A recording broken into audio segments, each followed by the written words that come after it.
Hello, my name is Lizzie Garber and I am a senior at BCLUW High School. Christmas is coming up and I have the perfect idea for a present that is suitable for almost anyone on your Christmas list. I learned how to make chunky knit blankets from a YouTube video by Shannon Anderson a few weeks ago while I was quarantined due to COVID reasons. Who doesn't love a warm and cozy blanket around this time of year? Chunky knit blankets are super fun and easy to make for yourself or as gifts for others.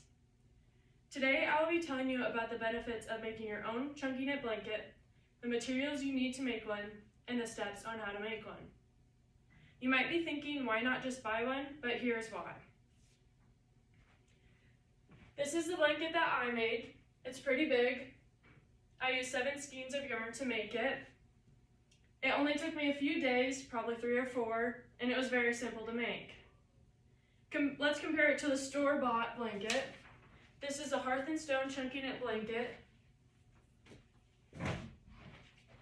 This would cost about $130 compared to the $40 I spent to make my own. You can save a lot of money and have fun making it. Let's begin on making our own. You need to pick out, buy, and gather all materials prior to starting your blanket. Here's what you'll need. Of course, you'll need chunky knit yarn.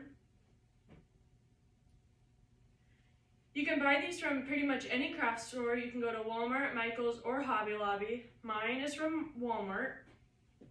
Here's a picture of all the different kinds of yarn that you can use to make your blanket. You need to determine the amount of yarn you buy on how big you want it. The other thing you'll need are scissors to cut the yarn, and you'll need a flat surface. A table or a floor works great. And of course you'll need your hands. You're probably wondering how all of this turns into a blanket, but let me show you how. So the first thing you're going to do is find the end of your yarn. You're going to make a slip knot. So you're going to cross it over and pull the long end through. Cross it over and pull the long end through, making a slip knot.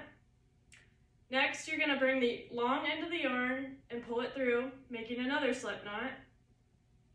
And you're going to continue doing this, making sort of a braided border. This is what the braided border is going to end up looking like. You can determine how many loops you do by how big you want your blanket. This blanket was pretty big, and I think I did around 27 loops. I'm obviously not going to make a full blanket today. Well, we can start by this size. So next you're going to lay the braided border parallel and start working sideways and not up and down.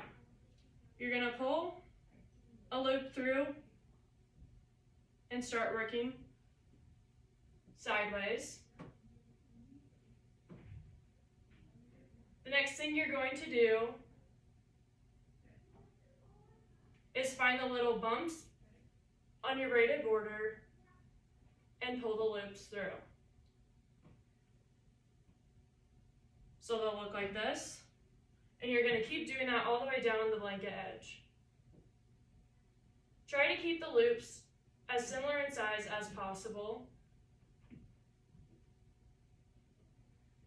If you make your loops bigger, it'll be a looser blanket, but if you make them tighter, it'll be a lot smaller. So now you get all the way through your blanket, making loops across, so then it'll look like that. To start your next row,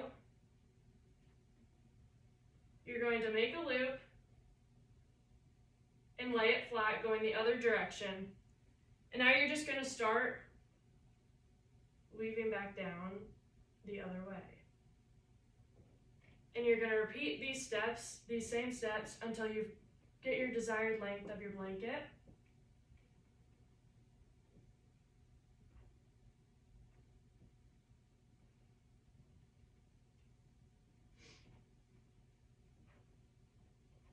So let's say that you get to the desired length of your blanket and you're ready to finish it.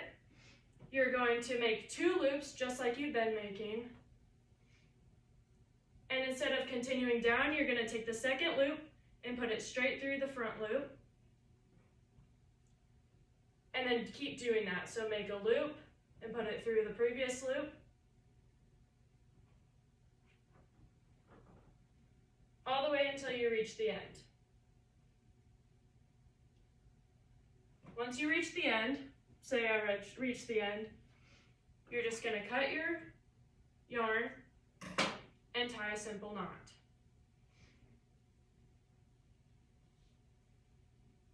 A tip from Instructables.com is to take a needle and thread and create several stitches through the ending knot to be extra careful that it will stay in place. Today I've covered the similarities between homemade and store-bought chunky knit blankets, the materials you needed, and the steps on how to do it. Chunky knit blankets are super easy and fun to make for yourself or as gifts for others. They are so cozy. If you're still trying to find a gift for someone on your list, try making these.